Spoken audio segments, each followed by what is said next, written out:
All there is to investing is how many birds are in the bush, when are you going to get them out, and how sure are you? Now, if interest rates are 15%, roughly, you've got to get 2 birds out of the bush in 5 years to equal the bird in the hand. But if interest rates are 3%, and you can get 2 birds out in 20 years, it still makes sense to give up the bird in the hand, because it all gets back to discounting against an interest rate. Problem is, often you don't know, not only how many birds are in the bush, but in the case of the internet companies, there weren't any birds in the bush. But they still take the bird that you give them in the hand. But it's all-knowing about the future and could predict all the cash that a business would give you between now and Judgment Day, discounted at the proper discount rate. That number is what the intrinsic value of a business is. In other words, the only reason for making an investment and laying out money now is to get more money later on, right? That's what investing is all about. Now, when you look at a stock, when you look at a bond, assuming it's the United States government bond, it's very easy to tell how much you're going to get back. It says it right on the bond. It says when you get the interest payments. It says when you get the principal. So it's very easy to figure out the value of a bond. It can change tomorrow if interest rates change. But the cash flows are printed on the bond. The cash flows aren't printed on a stock certificate. That's the job of the analyst, is to print out, change that stock certificate, which represents an interest in the business, and change that into a bond and say, this is what I think it's going to pay out in the future. When we buy, some new machine for Shaw to make carpet, that's what we're thinking about, obviously, and you all learn that in business school. But it's the same thing for a big business. If you buy Coca-Cola today, the company is selling for about $110 to $15 billion in the market. The question is, if you had 110 or 15 billion, you wouldn't be listening to me, but I'd be listening to you incidentally. But the question is, would you lay it out today to get what the Coca-Cola company is going to deliver to you over the next 200 or 300 years? The discount rate doesn't make much difference as you get further out. And that is a question of how much cash they're going to give you. It isn't a question of, it isn't a question about how many analysts are going to recommend it, or what the volume in the stock is, or what the chart looks like, or anything. It's a question of how much cash it's going to give you. That's the only reason. It's true if you're buying a farm. It's true if you're buying an apartment house. Any financial asset, oil in the ground, you're laying out cash now to get more cash back later on. And the question is how much are you going to get, when are you going to get it, and how sure are you?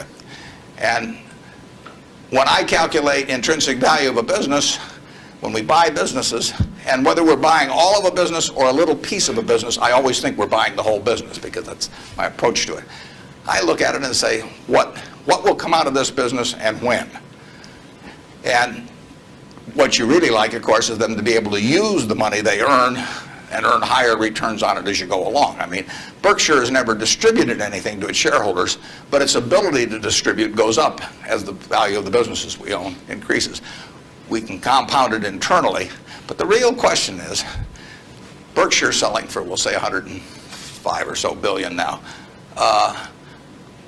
What can we distribute from that 100? If you're going to buy the whole company for 105 billion now, can we distribute enough cash to you soon enough to make it sensible at present interest rates to lay out that cash now? And that's what it gets down to. And if you can't answer that question, you can't buy the stock.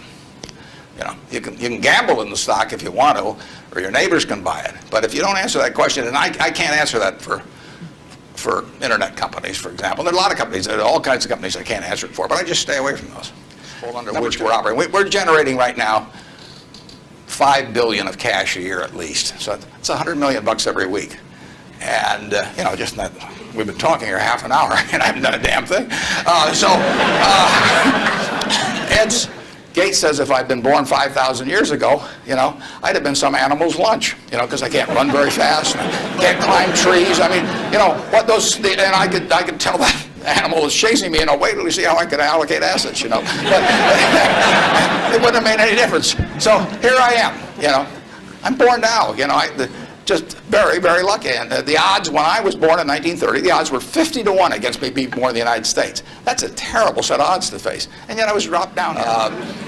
Defining your circle of competence is the most important aspect of investing. It's not how important, how large your circle is. You don't have to be an expert on everything. But knowing where the perimeter of that circle of what you know and what you don't know is, and staying inside of it, is all important. Tom Watson Sr., who started IBM, said in his book, he said, "I'm no genius," he said, "but I'm smart in spots, and I stay around those spots." And that is the key. So if I probably cost Berkshire at least $5 billion, for example, by sucking my thumb 20 years ago or close to it when Fannie Mae was having some troubles, and we could have bought the whole company for practically nothing. And I don't worry about that if it's Microsoft, because I don't know it. Microsoft isn't in my circle of competence. And so I don't have any reason to think I'm entitled to make money out of Microsoft or out of cocoa beans or whatever. But I did know enough to understand Fannie Mae, and I blew it. And that never shows up under conventional accounting. But I know the cost of it. I passed it up. And those are the big, big mistakes. And I've had plenty of them. And unless I tell you about them in the annual report, and I resist the temptation sometimes, unless I tell you about them in the annual report, you're not going to know it because it doesn't show up under conventional accounting. But omission is way bigger than commission. There's big opportunities in life have to be seized. We don't do very many things, but when we get the chance to do something that's right and big, we've got to do it. And even to do it in a small scale is just as big a mistake almost as not doing it at all. I mean, you've really got to grab them when they come, because you're not going to get 500 great opportunities. You would be better off if when you got out of school here, you got a punch card with 20 punches on it, and every financial decision you made, you used up a punch.